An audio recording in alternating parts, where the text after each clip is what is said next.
Welcome to the Great Smoky Mountains National Park, a 500,000-acre park in East Tennessee and western North Carolina.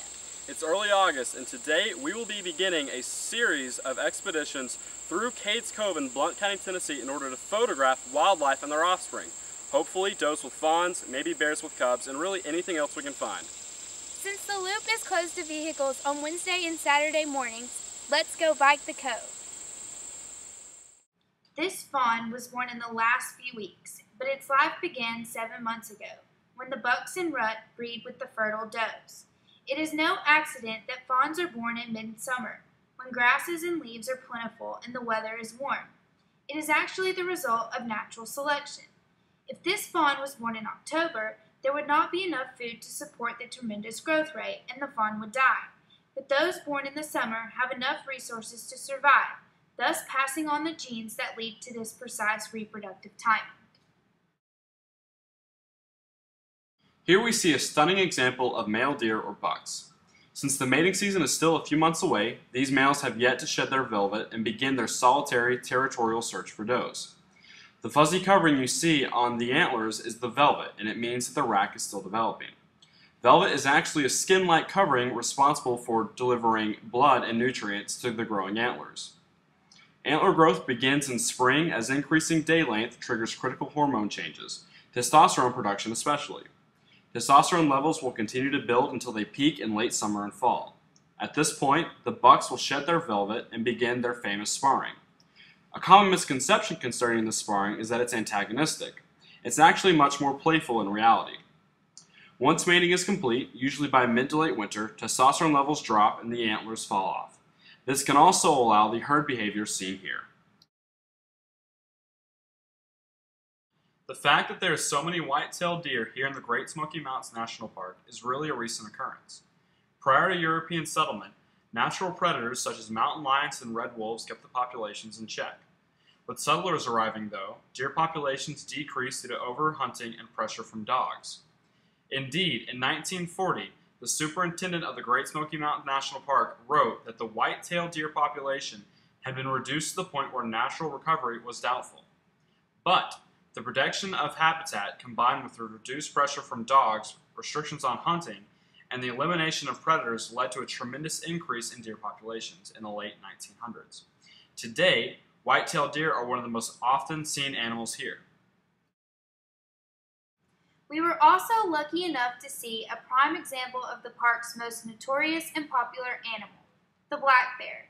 This mother was seen with its cub, which was born in late January or February. Bear mating occurs in June or July, but due to a process called delayed implantation, the early embryo enters a suspended state before implanting in the uterus. This state will last for about 5 months, with gestation and embryo development lasting only about 2 months. While these bears don't enter true hibernation, their lowered metabolism coupled with gorging in the previous summer and fall mean that mothers should have sufficient fat stores to meet their own lesson needs and provide milk for their cubs throughout the remainder of winter.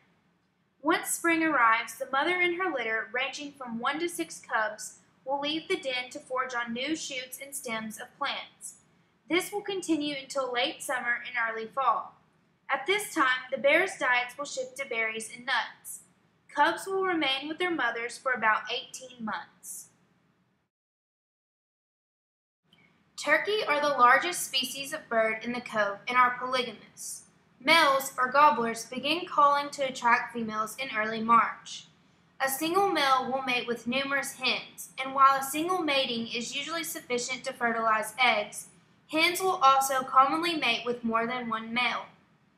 Once mated, eggs are laid, usually in April or May. Clutch sizes usually range from 9 to 11 eggs and take 28 days to hatch. Turkey breeding is timed just so that young hatch late enough following winter that food sources, like acorns, are abundant, but not so late that they are threatened by the approaching winter either. Turkey are also known for producing precocial young. Due to high yolk investment in eggs, hatchlings are mobile and independent at a very young age. These male goldfinches rely on their brilliant yellow plumage to attract females of more muted coloration. Male breeding plumage is produced in spring and maintained through summer. Goldfinch breeding is specifically timed so that young will hatch during thistle seed production, which parents rely heavily on to nourish chicks. Amphibians, much like this salamander, were the first terrestrial tetrapods and emerged during the Devonian period, or about 350 million years ago. Their more modern cousins, much like this guy in particular, had actually evolved by the Mesozoic though. Now, the oldest known true salamander lived about 150 million years ago during the Jurassic period.